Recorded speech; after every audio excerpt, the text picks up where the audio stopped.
सफ़र की कहानियों में स्वागत है आपका। ज़िंदगी के सफ़र में चलते तो हम और आप एक ही राह से हैं, पर शायद कुछ मोड़ अलग हो सकते हैं, पर रास्ता तो एक ही होता है। इसीलिए शायद हमारी कहानी भी कुछ एक जैसी ही होती है। आज मैं आपको जो कहानी सुनाने जा रही हूँ वो एक नारी की कहानी है। हम जैसे हजारों करोड़ों नारी की कहानी।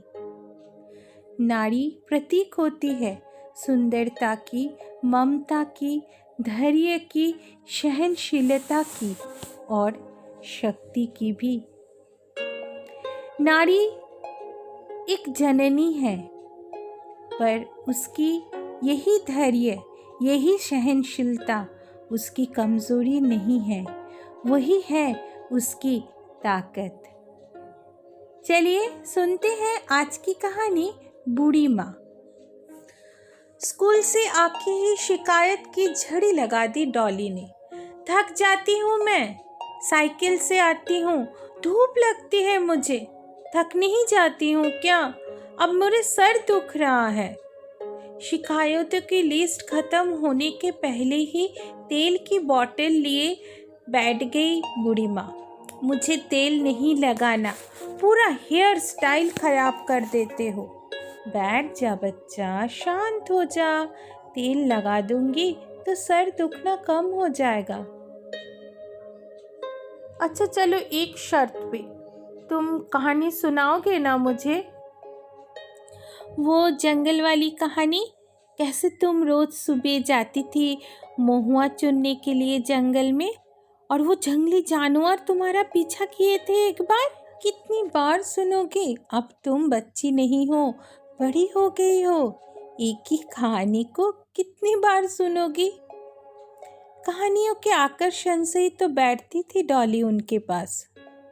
शुरू हुआ उनका बातों का, कहानियों का सिलसिला।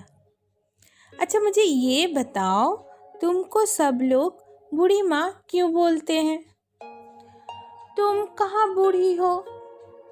फिर वही सवाल। अब सर नहीं दुख रहा है तुम्हारा? बस अपनी बात मनवानी रहती है तुमको। मुझे बातों में मत घुमाओ, तुम्हारा नाम ही बूढ़ी है क्या? अच्छा तुम्हारे दांत नहीं है इसलिए तुम्हें सब लोग बूढ़ी माँ बोलते क्या? तुमने अपनी सब दांत क्यों निकलवा दी? और निकलवा भी दिया तो फिर से लगानी नहीं चाहिए थी। इनका तो रोज का किस्सा था ये। बूढ़ी माँ के हाथी पली बड़ी जो थी, वो घर में एक दादी नानी के स्तर पे पहुंच चुकी थी बूढ़ी माँ। चलिए अब मैं आपको बूढ़ी माँ की परिचय देती हूँ। एक आदिवासी कर्मठ औरत थी बूढ़ी माँ। डॉली के घर में सुबह से शाम तक रहती थी, माँ के काम में हाथ बटाती थी। सालों से उनके घर से जुड़ी हुई थी वो। 2 बच्चों की माँ थी, बड़ा बेटा और छोटी बेटी। अपने घर के कामकाज खत्म करके बच्चों को स्कूल भेज के आ जाती थी डॉली के घर में। सारा दिन उनके घर के कामकाज में हाथ बटाती थी और फिर शाम को लौट जाती थी अपने घर। रोज शाम को घर जाके रात को पति से मार खाना जैसे एक आदत सी हो गई थी बूढ़ी माँ को। चोट ज़्यादा लग जाए तो उसमें हल्दी का लेप लगा आती थी। कितना भी समझाओ बूढ़ी माँ को, कितना भी कहो, बूढ़ी माँ ने अपनी आवाज़ कभी नहीं उठाई। बहुत पीने की आदत थी उसके पति की, तो वो जल्दी ही गुजर गया। पति के जाने के बाद घर की पूरी जिम्मेदारी बूढ़ी माँ पे आ गई।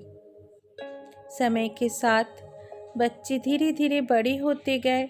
बूढ़ी माँ भी जैसे कमज़ोर होने लगी थी, पर उसकी ज़िंदगी में बहुत ज़्यादा बदलाव नहीं आया था।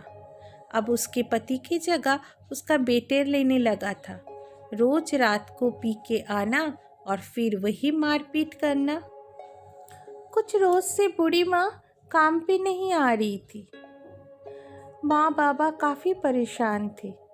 आखिरकार माँ गई बूढ़ी माँ के घर पूछने के लिए। पता चला बूढ़ी माँ बीमार है। माँ उसे डॉक्टर के पास भी लेके गई थी, पर बूढ़ी माँ ज़्यादा दिन नहीं रही।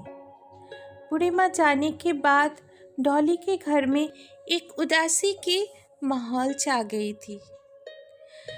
बूढ़ी माँ जाने के बाद बाबा माँ ने बूढ़ी माँ की बेटी को घर पे बुला के कहा था, कभी भी ज़रूरत पड़े तो बेझिझक आना बेटा, और अपनी पढ़ाई ज़रूर पूरा करना। यही बूढ़ी माँ की आखिरी इच्छा थी। समय बीतते गए, पर बूढ़ी माँ की कमी तो कोई नहीं पूरा कर पाया। एक रोज़ संडे के दिन थे। माँ बाबा लॉन में बैठे हुए थे। एक लड़की आई, यही 18-19 साल की होगी।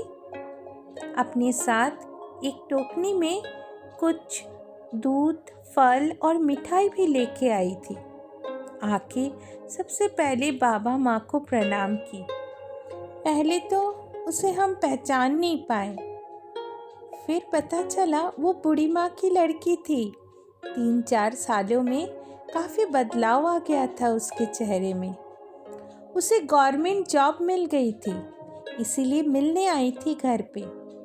उसकी ये व्यवहार जैसे बूढ़ी माँ की याद को फिर से तरोताज़ा कर दिया।